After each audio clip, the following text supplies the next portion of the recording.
नमस्कार. श्री स्वामी समर्थ सर्वांना. तुमच्या सर्वांच्या सर्व चांगल्या इच्छा स्वामी महाराज पूर्ण करोत ही स्वामींचरणी प्रार्थना करते आणि आजच्या या सुंदर व्हिडिओला सुरुवात करते. तुम्हाला आज अतिशय महत्त्वाची माहिती मी या व्हिडिओमध्ये सांगणार आहेत. वर्षभरात असे काही दिवस असतात त्या दिवशी केलेली छोटीशी सेवा देखील खूप अधिक पटीने फळ देऊन जाते. अनेक स्वामी भक्तांचा अनुभव आहे. त्या दिवशी केलेली छोटीशी सेवा आयुष्य बदलवून टाकते. बघा, वर्षभरात असे काही विशिष्ट दिवस असतात, जर का आपण त्या दिवशी काही ना काही छोटीशी का व्हायना आपल्या परीने सेवा केली तर त्या दिवशी केलेली सेवा ही अधिक पटीने आपल्याला पुण्यफळ प्राप्त करून देत असते. आणि असेच दिवस म्हणजे बघा, आता अत्यंत महत्त्वाचा आणि पवित्र दिवस असा जवळ येत आहे आणि तो म्हणजे स्वामी समर्थ महाराज यांचा प्रकट दिन.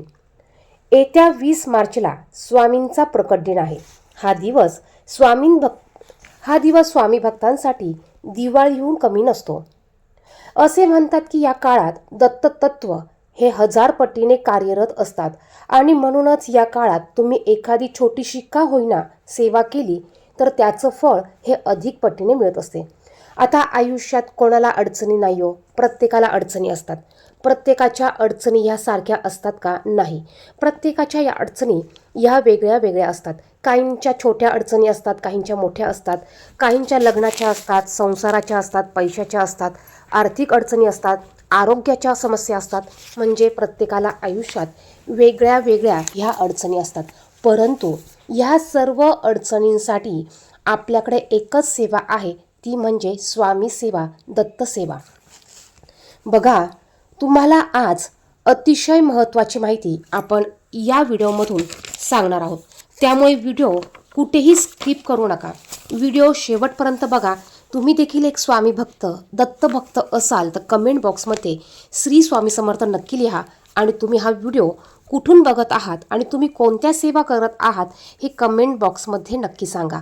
आपण सर्वांनी 21 दिवसांच्या सेवा चालू केल्या असतीलच. त्याचप्रमाणे ज्यांना 21 दिवसांच्या सेवा करणं शक्य नाही त्यांनी किमान 11 दिवसांच्या सेवा चालू केल्या असतील आणि ज्यांना 11 दिवसांच्या देखील सेवा करणं शक्य नाही त्यांनी 7 दिवसांच्या सेवा केल्या तरी चालेल.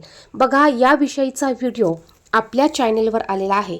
तो व्हिडिओ बघून तुम्ही सेवा करू शकतात. काही प्रश्न असतील तर कमेंट बॉक्समध्ये नक्कीच विचारू शकतात.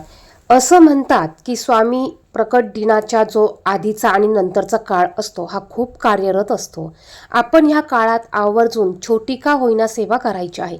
ज्यांना मोठ्या सेवा करणं शक्य नाही, पारायण करणं शक्य नाही, त्यांनी आवर्जून अत्यंत छोटीशी सेवा आपण जी या व्हिडिओमध्ये बघणार आहोत ती आवर्जून करायची आहे. या एका सेवेने देखील तुमचे अनेक प्रश्न हे सुटू शकतात. असा अत्यंत प्रभावी एक अध्याय आणि अत्यंत शक्तिशाली असा एक श्लोक आपल्याला ह्या व्हिडिओमध्ये बघायचा आहे. बघा, स्वामी महाराजांची सर्वात मोठी सेवा म्हणजे काय? आपण सेवा करतो, नाम जप देखील ही करतो.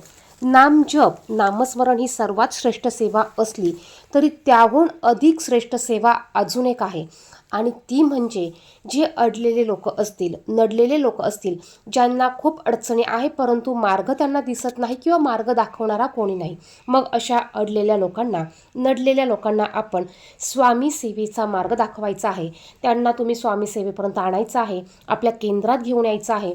त्यांना तुम्ही एखादी त्यांच्या अडचणीसाठी सेवा सांगून त्यांना ती सेवा करायला सांगायची आहे. ही सर्वात श्रेष्ठ सेवा आहे. बघा, स्वामी सेवा करणे आणि स्वामी सेवेकरी घडवणे ही देखील सर्वात श्रेष्ठ सेवा आहे. आपल्याला शक्य झाल्यास आपण अशा एखाद्या अडलेल्या नडलेल्या व्यक्तीला आवर्जून आपल्या स्वामी सेवेचा मार्ग दाखवायचा आहे. आता त्याचप्रमाणे सर्वात श्रेष्ठ सेवा म्हणजे नामस्मरण देखील ही सेवा आहे. ज्याला कुठलीच सेवा करणं शक्य नाही त्यांनी अखंड नाम जप तुम्ही करू शकतात. अगदी तुम्ही मासिक पाळीत देखील नामस्मरण करू शकतात. तुम्ही उठता बसता जेवताना काम करता करता तुम्ही नामस्मरण करू शकतात.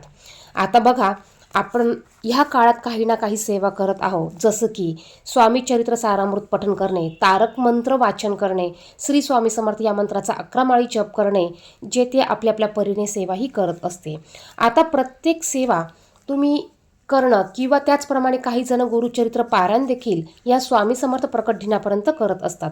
आता ज्यांना सेवा करणं शक्य नाही, टायमिंग खूप कमी आहे, गुरुचरित्र पारायण देखील करणं शक्य नाही, परंतु गुरुचरित्र पारायण करण्याची खूप इच्छा आहे, अशांनी ह्या 2 सेवा आवर्जून करायच्या आहे.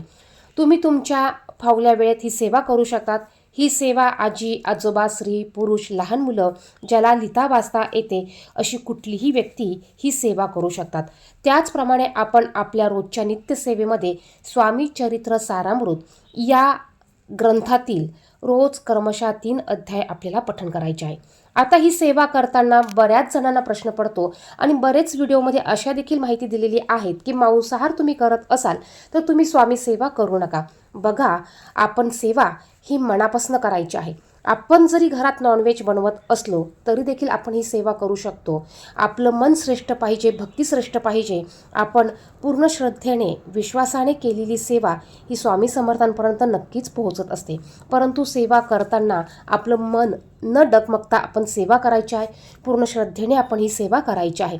बघा, जशी जशी तुमच्या घरात सेवा वाढत जाईल तसं तसं तुमचं मांसाहार घरातील हे देखील कमी होत जाणार आहे. त्यामुळे कुठलेही नियम, कुठलेही बंधन न पाळता तुम्ही सेवेला चालू करा. ज्या दिवशी मांसाहार घरात करताल त्या दिवशी सेवा करू नका. मांसाहार केल्यानंतर दुसऱ्या दिवशी डोक्यावरनं पाणी घेऊन घर स्वच्छ करून घरात सर्वत्र गोमतीर पाणी शिंपडून तुम्ही सेवा करायची आहे. त्याचप्रमाणे ही सेवा तुम्ही तुमच्या दिवसभराच्या कोणत्याही वेळेत तुम्ही तुमच्या सवडीनुसार करू शकतात. कारण सेवेचे नियम पाळण्यापेक्षा सेवा करणं महत्त्वाचं आहे. तुम्ही काय सेवा करता हे महत्त्वाचं आहे, किती श्रद्धेने करतात हे महत्त्वाचं आहे. स्वामींची, दत्तगुरूंची सेवा करताना आपल्याला फक्त दुपारी 12 ते 12:30 या वेळेत कोणतीही सेवा करायची नाही. कारण हा वेळ दत्तगुरूंच्या भिक्षेचा वेळ असतो. आता यानंतर पाहूया की आपल्याला कुठली सेवा जी आहे ती प्रकट दिनापर्यंत करायची आहे आणि ही अत्यंत प्रभावी अशी सेवा आहे. बघा, जीवनाच्या बँकेत पुण्याचा बॅलन्स पुरेसा असेल तर सुखाचा चेक कधीच बाउन्स होत नाही. आणि म्हणूनच आपल्याला गुरुचरित्राचं पारायण करणं शक्य नसेल तर आपण ह्या काळात आपल्याला 11 दिवसांची, 108 दिवसांची, 21 दिवसांची किंवा 7 दिवसांची ही सेवा करायची आहे. तुम्हाला एक श्लोकी गुरुचरित्र हा अत्यंत छोटासा श्लोक आहे. या श्लोकाचं पठण तुम्हाला करायचं आहे. एक श्लोकी गुरुचरित्र हा श्लोक आपल्याला प्रकट दिनापर्यंत रोज पठण करायचा आहे. मग तुम्ही हा श्लोक रोज 108 वेळा पठण करू शकतात. ज्यांना वेळ नाही त्यांनी 21 वेळा पठण करायचं आहे. ज्यांना 21 वेळा शक्य नाही त्यांनी किमान 11 वेळा रोज हा श्लोक पठण करायचा आहे. आता हा श्लोक पठण करण्याचे नियम काय? आपल्याला श्लोक पठण करण्याच्या अगोदर सकाळी देवपूजा करून घ्यायची आहे. त्यानंतर ज्यावेळेस तुम्ही श्लोक पठण करायला बसणार आहात तुम्हाला ती वेळ ही रोजची एकच वेळ ठेवायची आहे, जेणेकरून आपण केलेल्या सेवेचं संपूर्ण फळ आपल्याला प्राप्त होईल. त्यानंतर सेवेला सुरुवात करण्या अगोदर देवघरासमोर दिवा प्रज्वलित करा, धूप दीप प्रज्वलित करून घ्या, बसायला आसन घ्या. त्यानंतर स्वामींना मुजरा करा, नमस्कार करा. एका छोट्याशा वाटीमध्ये खडी साखर किंवा दूध तुम्हाला प्रसाद नैवेद्य म्हणून ठेवायचं आहे. एका लोट्यात पाणी भरून ठेवा आणि मग तुम्हाला हा श्लोक 11, 21 किंवा 108 वेळा पठण करायचा आहे. श्लोक असा आहे, बघा, श्लोक असा आहे. दत्ताचा अवतार झाला कलियुगी, श्रीपाठ पीठापुरी, त्यामागे दुसरा नृसिंह सरस्वती, करंज ग्रामांतरी, तीर्थे हिंडत पातला, बिल्लुवाडी चिये संगमा, तेथुनी मठ गाणगापुरी, वसेवारे दिनांचे श्रमा.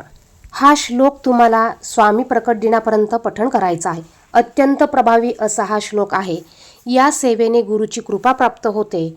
योग्य वेळ आल्यावर आपल्यात सकारात्मक बदल घडून येतात आणि शक्तिशाली असा हा एक श्लोक आहे. ज्यांना गुरुचरित्र पारायण करणं शक्य नाही त्यांनी आवर्जून हा श्लोक पठण करायचा आहे.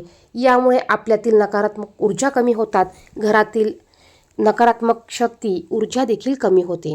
आता त्याचप्रमाणे आपल्याला गुरुचरित्र ग्रंथातील हा एक अतिशय शक्तिशाली असा हा अध्याय, तो म्हणजे 9वा अध्याय, याचं पठण करायचं आहे. या अध्यायाच्या पठणाने आपल्याला गुरूंची कृपा प्राप्त होते आपल्याला असलेल्या अडचणी दूर होतात. नोकरीच्या, व्यवसायाच्या किंवा इतर अडचणी असतील, अडथळे असतील, ते दूर होतात.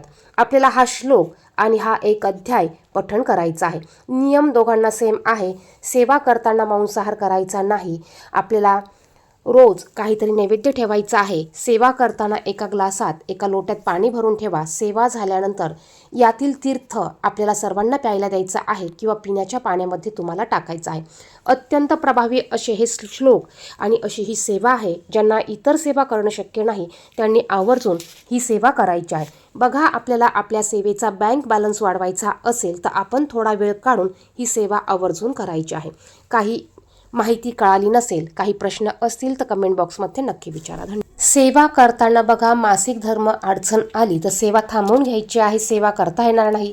सुतक असेल तर सेवा करता येणार नाही. त्याचप्रमाणे जर का काही अडचणी असतील, त्या दिवशी सेवा करणं झालं नाही तर दुसऱ्या दिवशी तुम्हाला डबल सेवा करायची आहे. आधीची देखील सेवा तुम्ही त्या दिवशी करू शकतात. ही सेवा करताना पहिल्या दिवशी तुम्ही संकल्प सोडून सेवा करू शकतात किंवा संकल्प न सोडता देखील तुम्ही सेवा करू शकतात. सेवा करण्याच्या आदल्या दिवशी तुमच्याजवळ स्वामींचं मंदिर, केंद्र असेल तर तुम्ही मंदिरात जाऊन एक नारळ, खडीसाखर, फूल स्वामींना अर्पण करू शकतात आणि स्वामींना प्रार्थना करू शकतात की मी जी पण काही सेवा करत आहे ही सेवा माझ्याकडनं निर्विघ्नपणे करून घ्या. धन्यवाद.